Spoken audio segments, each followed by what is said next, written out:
Mitondra ny teny fisaorana ho antsika rehetra izay mpanaraka ity fandarina izany malaza ity, tokilasy tokovavy.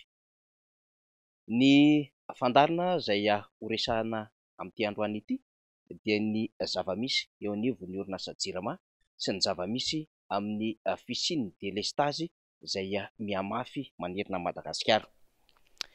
Raha ny orinasa JIRAMA dia efa nitondrantsika fanazavana maro ny amin'ny mahatonga ny fitotonganana izany orinasa izany, tonga hatramin'ny fahampiteny mihitsy aza sy ny tsy fanjariana eo amin'ny tolotra izay omena ireo mpanjifa manerana Madagasikara. Tantara lava be ny amin'izany satria efa nitondrantsika ampahana fandarina sy fandalinana ny mikasika ny tantaran'izany orinasa JIRAMA izany sy ireo fomba rehetra nahatonga ny zava-misy amin'izao fotoana izao ka nitety repoblika, nitety fanjakana ary nitety filoham-pirenena sy fitantanan-draram-panjakana maro ka tonga amin'izao toerana misy azy ankehitriny izao. Mbola izahantsika anaovana fandalinana lalindaልና kokoa izany rehefa tonga ny fotoana satria mbola maro ireo antota taratasy sy ireo vetikevitra ao anatin'izany orinasa izany tamin'ny fomba nanajoroana azy sy ireo fandraisana fanapahan-kevitra maro samihafa nampiodinina izany orinasa izany ka nahatongavana izao zava-misy ankehitriny izao. Fantatry mitondra ankehitriny tsara arak'izany ny hoe inona ny olana fototry ny orinasa JIRAMA, inona ny vahaolana takina amin'ny fanodinana an'izany orinasa JIRAMA izany. Pavelantsika eo ny amin'izay fa ny amin'ny tontolon'ny herinaratra amin'ny akabeany no horesahantsika dia ny amin'ny hoe maninona ny misy delestazy eto Madagasikara.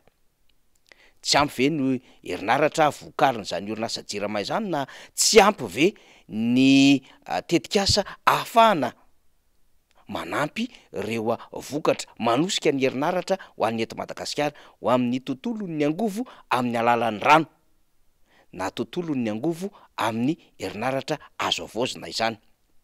Rehefa miresaka tontolo amin'ny angovo azo avoazina isika dia ny masoandro, ny rivotra, ny charbon no tenambara ao anatin'izany rehetrarehetra izany. Mbola tevitra hafa ihany koa izany satria tetikasa maro be nefa nanaovana fikarohana ho an'ny manam-pahaizana malagasy ireo teknisianina JIRAMA nefa nahita sy nefa nahatsapa ihany koa fa afaka mamokatra zavatra tsaratsara kokoa mihoatry ny mahazatra ny orinasa JIRAMA dia amin'ny alalan'ny charbon indrindrindra ny ansakoa ohatra ny resahantsika. Fa ity delestazy ity dia mampikaikaika ny rehetra. Ny verina fa izao fitondrana izao dia mesy ary anafaka ny Madagasikara ao anatin'izany aiziny delestazy izany. Izany mihitsy ara moa no lokaloka sy fanamby napetraky ny fitondram-panjakana nandritry ny fotoana ny fampielezan-kevitra tany 2024 ka nilazain'izy ireo fa ho avy ny mazava hiposaka ny masoandro ao Madagasikara ary tsisy fampiasonana intsony ny amin'izay fotoana hamahana izany delestazy izany. Dia nino ny rehetra satria tena kabary tsara rindra ary tetikasa nipetrapetraka mababo sy mandangolango ny vahoaka no nisy nandritry ny fotoana ny fampielezan-kevitra ary fotoana nampahafantarina ny tetikasa n'izao fitondram-panjakana izao nandritra ireny tetikasa ho amin'ny EM ireny. Hotsahivitsika ny fampanantenana tamin'ny fampielezan-kevitra nataona Andriamatoa Ihany Rajoelina. Toerana fitonanaovan'ny fampielezan-kevitra no resahantsika ny fomba fahitany ny tontolon'ny delestazy sy ny tontolon'ny rano na ny herinaratra eto Madagasikara. Na ny vahaolana netiny hamahana izany akory aza dia ambarantsika ato anatin'izao fampitsahivana fo izao. Mitoetra raha teo ny teny amin'ny alalan'ny horonan-tsary ka izany no andravahantsika ity fandarina ity ao anatin'izay fandalinana izay. Anomboantsika izany ny fampielezan-kevitra lehibe teo amin'ny Coliseum tamin'izany fotoanandro izany mahakasika indrindra ity resaka delestazy ity.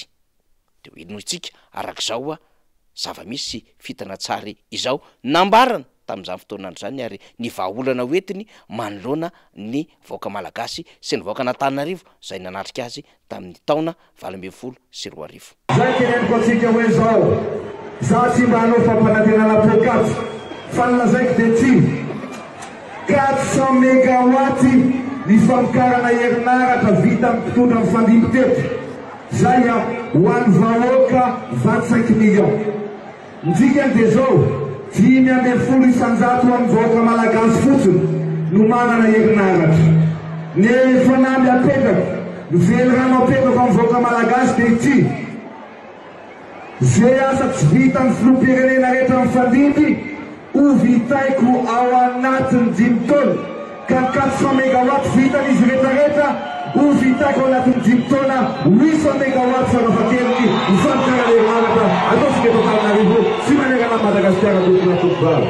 Mazava araky ny teny iny fa hoe isika tsy mampiesona hoy ny candidat numéro 13 tamin'ny fotoanandro. Ny maizina aleo hiala ary hiposaka ny mazava. Ary tena mbarana fa izay tsy nataon'olona hatramin'izay dia ho ataony ary ho ampitombony izay vitan'ireo fanjakana mifandimby. Ka raha 400 mégawatt ny vitan'ireo rehetrarehetra mifandimby hatramin'izay dia ho ampitombony 400 mégawatt izany. Izany tsy faly sy tehaka maheno izany satria tena hanao zavatra ao anatin'ny 5 taona zany ilay fanjakana izay nangataka ny fahatokisana sy ny latsabato ho an'ny vahoaka malagasy. Mbola nitohizana izay fampelezan-kevitra izay rehefa nisy ny fihaonana mivatana teo amin'Andriamatoa Iany Rajoelina sy Andriamatoa Marc Ravalomanina tamin'ny fandarina Hoeny Avoloha ka nanambarany izay fanazavany teny amin'ny Coliseum Atsonjombe izay arak'izao ainotsika azy izao. Mikasika ny herinaratra tsy teny hoe kapokaky fotsiny zany fa ny olona mila zavatra refesiny, mila zavatra précis. Ny lazaiko amin'ny vahoaka malagasy dia tsotra. 400 mégawatt ny famokarana herinaratra napetraky ny mpitondra rehetrarehetra ny fandimby teto Madagasikara. Velo rano nataoko amin'ny vahoaka malagasy fa ao anatin'ny 5 taona ny zavatra vita atao anatin'izay 20 taona zay dia ho ataoko ao anatin'ny 5 taona ka apiko 400 mégawatt ny famokarana herinaratra manerana amin'ny Madagasikara. Nambarana fa velo rano izany ary ho taterahana ao anatin'ny fotoana esany. Dia rehefa naheno an'izany rehetra ary miverina mitadidy ny zavatra nambarany ny filohan'ny Repoblika dia andeha isika ary ho an'ny Toliary. Nambara fa i Toliary ny lafo indrindra ny vidin'ny herinaratra ary apetrany eo anatin'ny velo rano faharoa fa anamboatra centrale lehibe ary faran'izay lehibe izy ary iena 520 isan-jato ny vidin-jiro ao anatin'izany faritany Toliary izany. Dia mbola toy izao nambarany arak'izay fomba ny tanterahantsika azy teo. Zone velo rano faharoa eto Mekonao ry vahoaka ny Toliary. Anamboatra centrale farak'izay lehibe indrindritsika aty amin'ny faritra atsimo. Efa vita ny etudan'izany ataontsika ao Asakoa dia mitondra ny fil makaty Toliara dia iena farafahakeliny 520 isan-jato ny vidin'ny jiro eto Toliara tokolasy tokovavy. Aperaka amin'ny fantanino tanteraka ve izany herinaratra izay mamatsy ny vahoaka ny Toliary izany. Mbola ao anatin'ny vidin-jiro miopapana ve sa efa niena izany vidin-jiro izany ho an'ny vahoaka ny Toliary. Ary apetraka amin'ny fantaniana efa nisy an'izany centrale na amin'ny alalan'ny fitarihana na amin'ny alalan'ny endrika hafa ve any amin'izany faritany Toliary zany. Efa tanteraka ve iny fampanantenana nambarany candidat numéro 13 tamin'ny fotoanandro iny. Raha zay no mahitsitsy kokoa. Tanena alalava dia ny teny mihitsy ny filohan'ny Repoblika fa hitondra ny fahazavana izy fa tsy hitondra fahantrana. Dia averintsika enona indray ny tanena alalava. Hitondra ny fahazavana isaky ny tokantrano hitondra ny fanantenana fa tsy hitondra ny fampahatrana. Mazava zay fa ity no zava-misy tsarotsy aivina rehefa nanao fampilezan-kevitra tao Ambovombe ny filohan'ny Repoblika. Ny resaka fanofoko-tany maro any amin'izany distrika ny Ambovombe andro izany dia tsy manandrano ary nilaza izy fa hametraka forage manara-penitra any amin'izany distrika izany. Apetratsika aloha ny fanontaniana efa misy ve zany forage manara-penitra izany. Fa nambara ny tany dia hoe hametraka centrale solaire isan'ny lehibe indrindra ny tenany raha voalany ho filohan'ny Repoblika ary tsy hisy tsony zany délestade zany any Ambovombe androy. Hoenotsika arak'izao. Wasitsika centrale solaire anisan'ny lehibe indrindra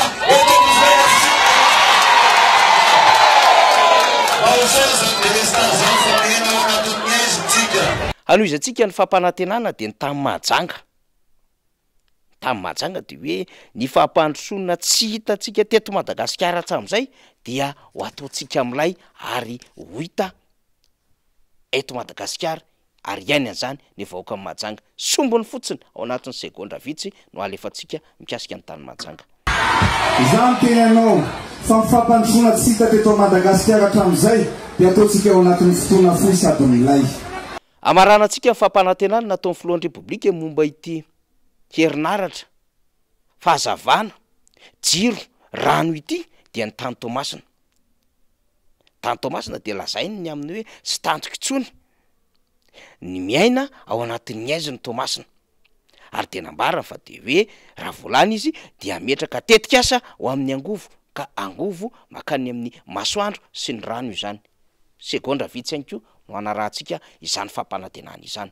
Tsy tandroko intsony iaina ao anatin'ny aizina ny vahoakan'ny Tomasina. Zaho dia hitondra hazavana fa tsy hitondra fahantrana.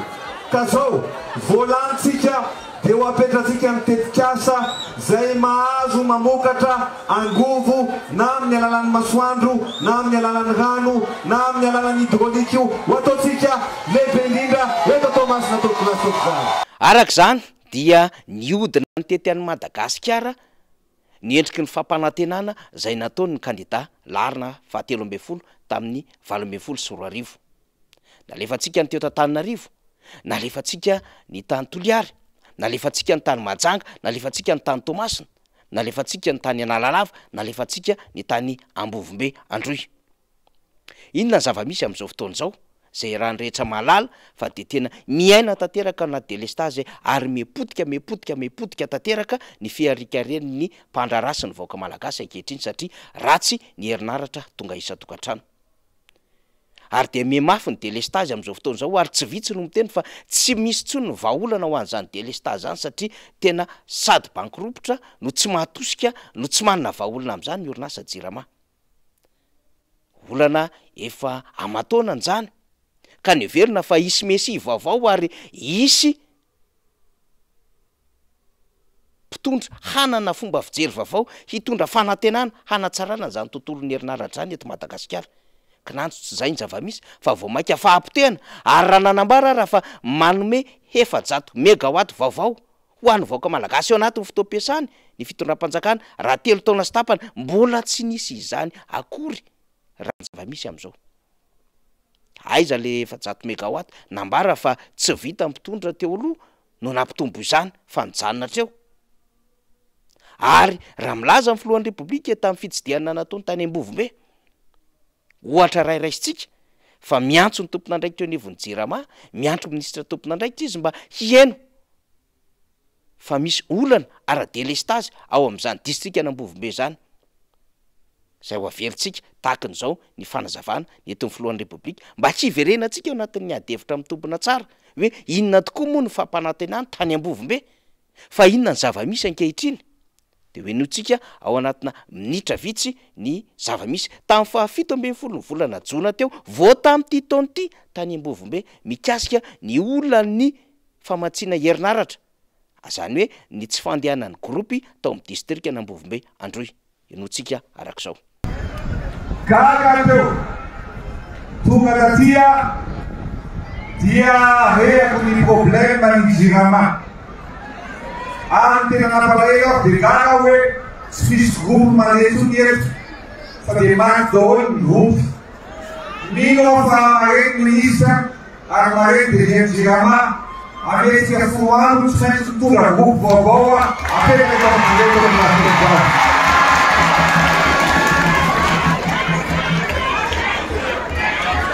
raha tsy nandalo taty zany zay dia mienao anatony maiziny ianareo. Zao no lazaiko aminareo zay anjara ministre zay a rehefa tsy mandray andraikitra zareo dia zany andrainy andraikitra. Dia zao ny tsy mety lay zavatra ataontsika satria lay groupe ampiasaintsika dia mbola mandeha amin'ny gazoalina foana sady tapaka tsy ampy ny gazoalina no lafiny famatsiana jiro sy herinaratra.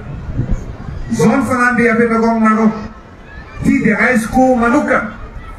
Sanambo raisiko manokana amin'ny vahoaka ny eto Ambovombe fa ho anareo any Tsombe, ho anareo any Belo, ho anareo any Paniny mitovy amin'izay ihany koa. Fa dia ametrahantsika parc solaire, za misy no araitana an'izy io mba azo zio avy any masoandro dia miena 10% ny vidinjiro zay alohanareo tafapetraka aloha farantaona zay mba ataotsika. Raha iverenana ny adevitra tany Ambovombe androy de efa nanambara ny filohan'ny repoblika fa hanangana centrale solaire lehibe indrindra. Fantaniana mipetraka de hoe ay zany telo taona sy tapany zay nitondrany amin'izao fotoana izao. Ka raha misy ny tsy fahatomombana ny fandehanan'ny gropy manodina ny herinaratra ao Ambovombe androy, iza nomena tsiny amin'izany.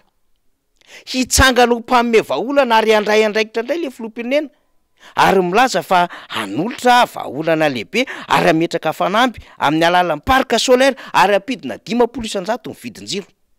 Tsy maintsy vaovao anatin'ny 10 andro izy ny vahaolana ho amin'ny fahamazinany any Ambovombe.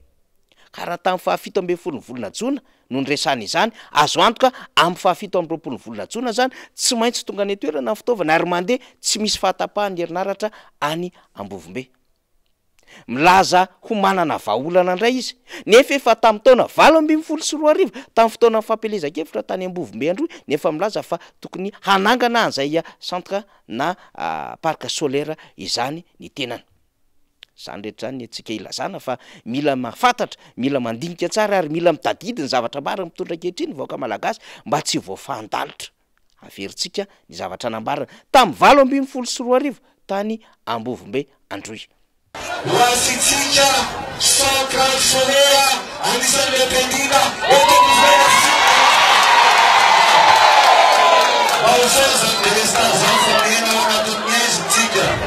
Zava-misy tsy azo kosehiny zany fa mitinantsika amaranantsika ny adevitra ary hisaitsaina ny rehetra de hoe hiamafy ny délestage hiakatra ny vidinjiro. Fa ahoana kosa ny fandraisany rehetra izany? Zay ny amin'iny anjarantsika manenka, anjarantsika ihany koa mandray ary andrakantsika mandinika ny amin'ny hoe ho tohizana ve sa ho faranana izany délestage izany. Fanapahan-kevitra miankina amin'ny isam-batan'olona zany ny amin'ny hoe hinona ny atao ho ampitondra zay mamatsilainga sy manao fampanantenana pokaty amin'ny vahoaka. Tsy vita mora miatrika izany kanefa mitaka fandraisana andraikitra amin'ny isa-tokantrano sy ny isam-batan'olona. Zany zava-misy, zany malaza, misaotra tompokolahy, makasetraka tompoko vavy.